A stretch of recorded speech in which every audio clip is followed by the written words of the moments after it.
family. What does this game mean to you personally? Yeah, I think it's this is the game you grow up hearing about, right? Like these are the moments. This is why you come to Florida State, to be able to play this game. And so, hearing my dad talk about his experiences throughout this game, just talk about the feelings he has, the passion he has for this game. I'm really excited to be able to participate. Ira? I hate to bring up that moment, but how surprised were you when they overturned that call? I'm assuming you were very confident that it was a catch. Yeah, I just need to catch it clean.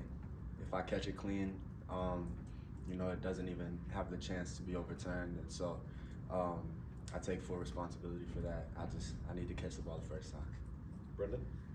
I imagine a game like Friday, there's positives you guys can take from it. There's negatives as well. What were the learning points, the lessons, the talking points the last few days from last game? I think we just shot ourselves in the foot too many times. I think a lot of the little things we didn't execute very well, and it ended up costing us in the end. So we just need to, we need to hone in on the little things a lot more, and focus on the details, because the details are what's going to end up winning us games. Ira? I don't think we had seen you guys do much of the back shoulder stuff yet this season. Is that something that you like? Is that something you guys have been working on since camp started? I think it just speaks to me and Tommy's connection. I wouldn't say it's necessarily something we're aiming to do or not aiming to do, but it just happened last game, and it worked. But me and Tommy were on the same page with it, and so it was effective last game for sure. Peter? Duce, going back to Miami FSU rivalry. Could you talk more about or you got like memories or stories of what your dad told you about the rivalry, or like something that you remember growing up? Yeah, I mean, I just remember hearing about like being in awe about all of like the legendary players that played in these games like throughout the years, but especially during my dad's time at Florida State. Like obviously he was playing with like Anquan Bolden, but then Miami had guys like Sean Taylor, Frank Gore. Like you hear about all these names, and as a kid you're hearing about all these legendary players, all of whom my dad had played in this game. So I always thought it was really cool hearing about the different guys that my dad played with and against throughout this game. Corey? You played in some big games at your former school. I think you were in Colorado. You played in Colorado that first year. You played with the Heisman winner. You played in the USC Notre Dame game.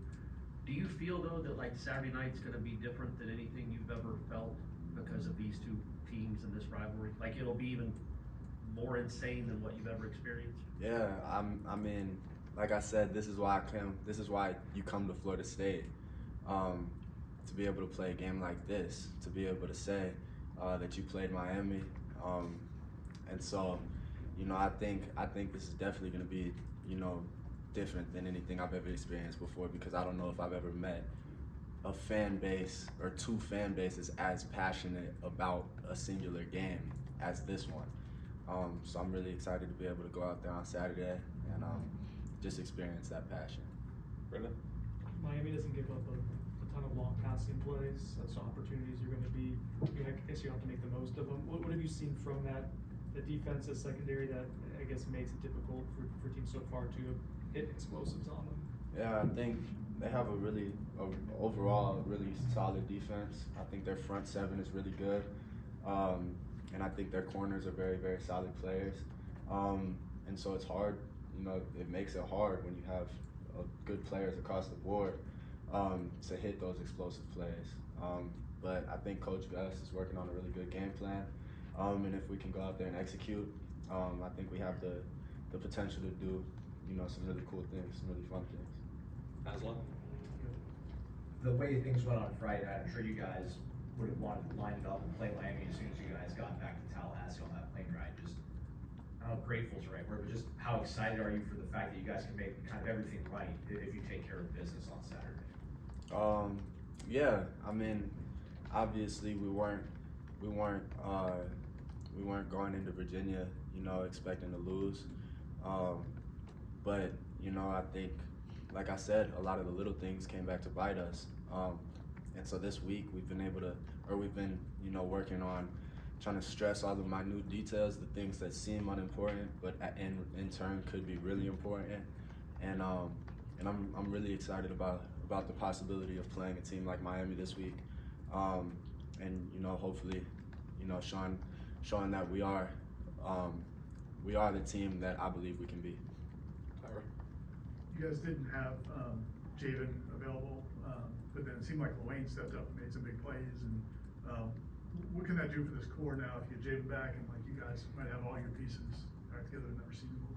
Yeah, I think it's really good for us because we're continuing to add depth to our core. We're showing that more and more guys can play and play at a really high level. And so, when their number's called, like, Wayne's number, Weezy's number was called this week, and he rose to the occasion and he played his role. And he did his job, tremendously. And so I think it shows, one, the level of preparation that he put in, and then two, it shows just how talented he is as well. And so, as more guys continue to play, I think it's really good for our room because, it's a long season, and we need to be able to rotate guys, and we need guys who can make plays. And so, I think it's really exciting, and I'm really happy that Weezy got those opportunities, and he took them and ran with them. We'll do two more. Liam. Going back to your connection with Tommy, it seems like in the big moments, the third downs, the fourth downs, when you guys kind of need a spark play, he looks to you. Does that give you that extra confidence and that trust that you have with your quarterback? Yeah, I think it's really cool because in those moments, him coming to me shows that he trusts me. And I think I said it a couple weeks ago, but like if he's gonna trust me, I fully expect myself to come through and make a play for him. So as long as he's willing to trust me, I'm gonna do my best to make sure he keeps trusting me. Court. A quick 2-for-1 on the OPI. It didn't look like you nudged that. I'm not trying to get you in trouble. It didn't look like you nudged that kid much at all. But is there a teaching moment there? Like, what did you do wrong on that play? Do you think, if anything? Yeah, I think I got two hands on him, and I think I'm so tall, my arms are long, and so if they see that that kind of extension, and then the separation that came with that extension at the top of the route, I believe that it's probably not a bad call at all. So I need to be better. I just need to hone in that part of my game a little bit more, and we'll learn from it and grow from it. And then with you personally, though, you've had a good career already. You've made plays at USC. What did Friday night, though, prove to you, if anything? I think you played almost every snap in that game on the road and made huge plays when your team needed it. Did you prove anything to yourself in that game Friday night? Yeah, I mean, like I said, if they're gonna trust me to go out there and make plays, if they're gonna have every belief in me, I believe belief starts in yourself, right? Like you have to believe in yourself before anyone else can believe in you. And so, I've really been working on believing in myself throughout this whole off season, and I think Friday night was a testament to that. And so we're just gonna keep building from it, keep stacking days, keep growing, and hopefully just continue producing and getting even better. Cool. Thanks, Duce. Thank you, man. I appreciate you guys. Thank you, dude. Y'all have a good day.